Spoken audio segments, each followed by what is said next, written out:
बिस्मिल्लाहिर्रहमानिर्रहीम। आज हम डिस्कस करेंगे वर्नलाइजेशन। प्लांट फिजियोलॉजी में एक और इम्पॉर्टेंट टॉपिक। वर्नलाइजेशन ऐसा प्रोसेस है जिसमें प्लांट्स को जब हम ठंडा कर देते हैं, कोल्ड टेम्परेचर ट्रीटमेंट दे देते हैं, तो उनमें वेजिटेटिव ग्रोथ जो है ज़्यादा हो जाती है और ज़्यादा अर्ली फ्लावरिंग हो जाती है as compare to those plants जिनको हमने ये कोल्ड टेम्परेचर ट्रीटमेंट जो है वो नहीं दिया हुआ होता। तो कुछ ही स्पीशीज़ ऐसी हैं जिनको जब हम कोल्ड ट्रीटमेंट देते हैं तो उनमें ये प्रोसेस जो है फ्लावरिंग का वो अर्ली हो जाता है। तो वर्नलाइजेशन चिलिंग ट्रीटमेंट कहलाती है कि जब हम सीड्स को, बर्ड्स को या एपिकल मेरिस्टेम्स को कूल डाउन कर देते हैं up to the certain temperature for the certain period of time in different species, तो उनमें वेजिटेटिव ग्रोथ जो है ज़्यादा हो जाती है।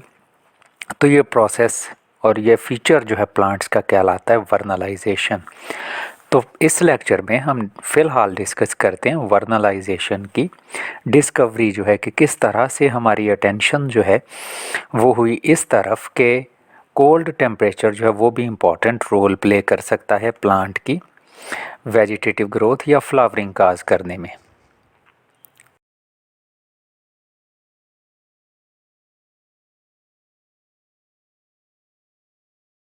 गुस्ताव गैसनर ने की है 1918 में, जो कि एक जर्मन साइंटिस्ट थे। इन्होंने देखा कि पेटकस राई ये जो है इसकी एक वैरायटी जो है जब हम फॉल ऑफ द ईयर में सो करते हैं, फॉल ऑफ द ईयर से हमारी मुराद है कि सर्दियों के शुरू में अक्टूबर नवंबर में, तो ये जर्मिनेट करते हैं, लीव्स प्रोड्यूस होते हैं और जर्मनी में ज़ाहिर है बर्फ़बारी होती है सर्दियों में, तो जिस वजह से for the several months low winter temperature की वजह से इसकी ग्रोथ जो है वो हो जाती है सीज़। प्लांट्स जो हैं वो रिज्यूम करते हैं अपनी ग्रोथ जब मॉडरेट टेम्परेचर आता है स्प्रिंग में, और समर के सीज़न में ये ग्रेन प्रोड्यूस करते हैं। उसी ने देखा कि जो स्प्रिंग पेटकस राय है, इसकी ऐसी वैरायटी जिसे हम सो करते हैं स्प्रिंग में, ये जर्मिनेट करता है, इमीडिएटली प्रोसीड करता है अपने प्रोसेस को, वेजिटेटिव ग्रोथ को, और रिप्रोडक्टिव ग्रोथ पे आ जाता है या फ्लावरिंग काज कर देता है, और समर में हम इसे भी हार्वेस्ट कर लेते हैं। तो दो डिफरेंट स्पीशीज़ जो हैं या वैरायटीज़ जो हैं वो हमने देखी। एक ऐसा जिसमें हमने विंटर में ग्रो किया, वो 2-3 महीने जो है बर्फ़ के नीचे दबे रहे उसके स्मॉल सीडलिंग्स जो हैं, और एक स्प्रिंग वैरायटी। उसने देखा कि अगर हम विंटर वैरायटी जो है उसे स्प्रिंग में काश्त करें और सो करें तो सीड्स जर्मिनेट करते हैं, वेजिटेटिव प्लांट भी प्रोड्यूस करते हैं, लेकिन फ्लावरिंग जो है वो इनिशिएट नहीं होती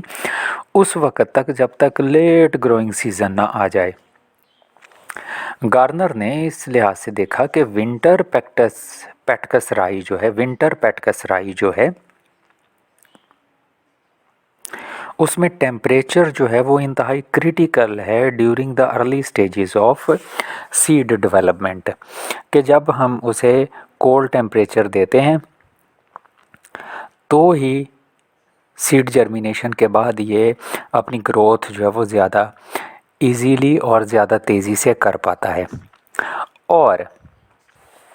ये भी ऑब्ज़र्व किया उसने कि ये उसी वक्त विंटर पेटकस राई में पॉसिबल है जब हम इसके इम्बाइब्ड सीड्स जो हैं उन्हें चिलिंग टेम्परेचर दें। इम्बाइब्ड से मुराद है हमने उन्हें भिगो के रखा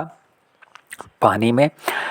2-4 दिनों के लिए, वो थोड़े से जर्मिनेट हुए, और जर्मिनेट होने के बाद हम उसे जब 2 to 5 डिग्री सेल्सियस टेम्परेचर देते हैं फॉर 5 to 6 वीक्स, तो ही उसमें पॉसिबल है कि वो ग्रो करे और फ्लावरिंग काज करे। अगर जो हैं हम इन चील्ड सीड को